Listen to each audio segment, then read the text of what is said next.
Hi, it's Stephen here from Sign of an Ocean Wave, and this is day 19 of the February daily draw. So let's see what message we get today. And I'll be taking the first card from the Linestrider Tarot, followed by an oracle card from the Scenes of the Witch Imbolc Oracle. So let's choose our first card and get the reading underway.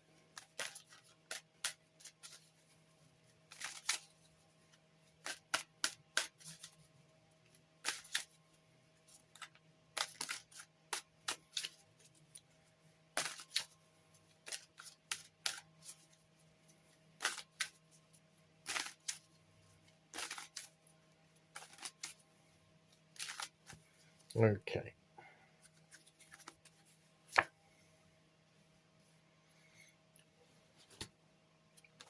The Ten of Cups. This is the ultimate fulfillment. It's funny because we had the Nine of Cups, didn't we? We had about what our personal satisfaction, what we wish for, being careful what we wished for.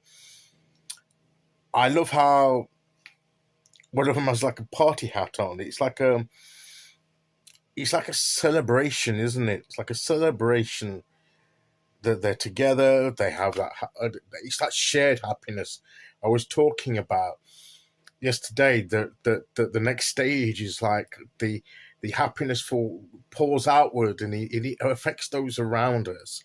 So it's that point of happiness. It's a shared sort of communal sort of contentment and sense of happiness and fulfillment that we can celebrate, that we've got the full picture. We've got, and it's not just happiness for ourselves, it's happiness for others in our lives. It's a shared happiness that we have with family, with other people, within a group of people.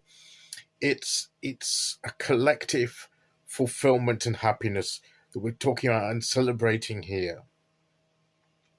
So when we as individuals are fulfilled and satisfied, as signified to me by the Nine of Cups, when the more of us that reach that personal sense of fulfillment, when that's combined, it brings us a wider sense of fulfillment and happiness to a group of people when the individuals within it are equally fulfilled and they are where they're supposed to be, and they're with whom they're supposed to be with, and they're doing what they're supposed to be doing.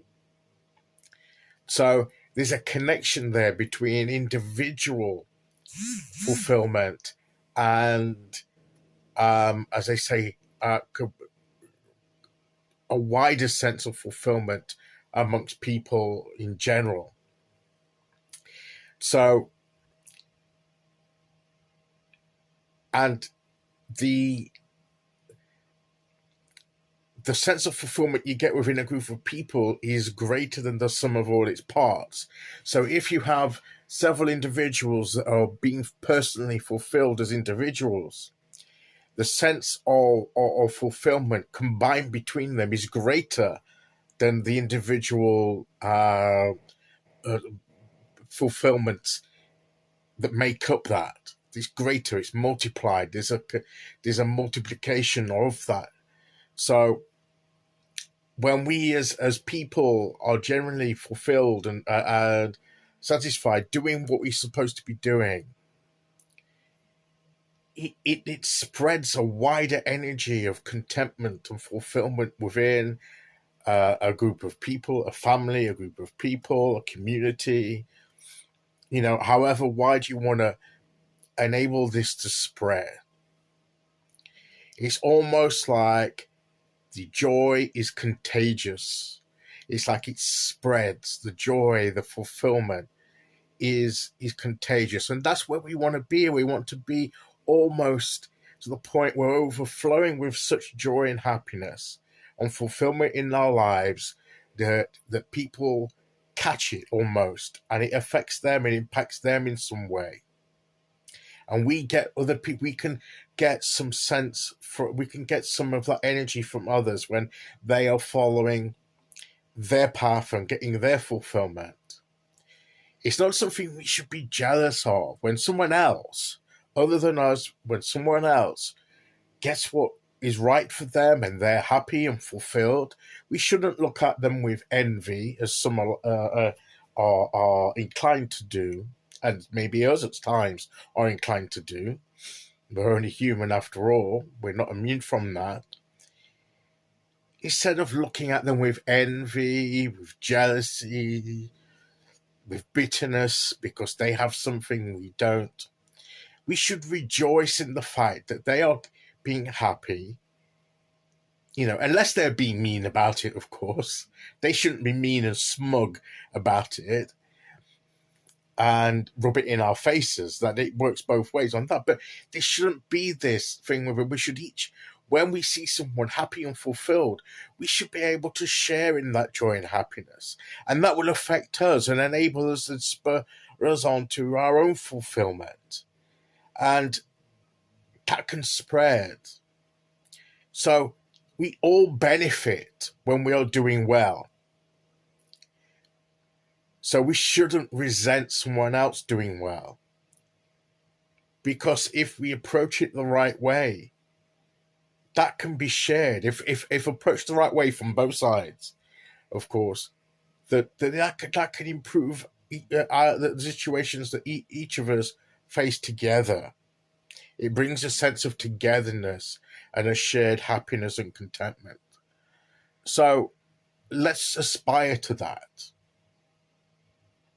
And I think that's what the Ten of Cups is saying to us, that that's what we should be looking for and aiming for.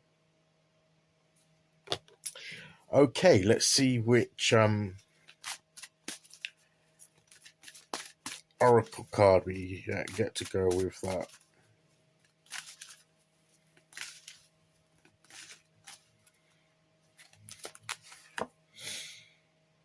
Incense. And it's like that incense. When you burn incense, the fragrance spreads out and fills the room, doesn't it? The fragrance of incense, when it's burned, it permeates the room and affects everyone in it. And that's the kind of thing that the joy and happiness and fulfillment that comes from the Ten of Cups situation. That's what it does. It's like incense permeating the air and everyone within that with its joy and happiness. And it says here, allow the smoke to reveal the truth, clearing the haze while lifting the fog. And sometimes then that brings us, it lifts the fog of despair, or anxiety, of depression, or whatever, when we all bring joy into a situation. So let's look for that. Let's aspire for that. Even in the midst of difficult situations, especially in the midst of difficult situations, because it will affect us and our ability to deal with the situation, and it will permeate the situation itself if we bring in that kind of energy. Okay, so that is today's message. I'll be back tomorrow with day 20. Until then, thank you for listening. Take care, everyone, and I'll see you all again very soon. Okay, bye-bye.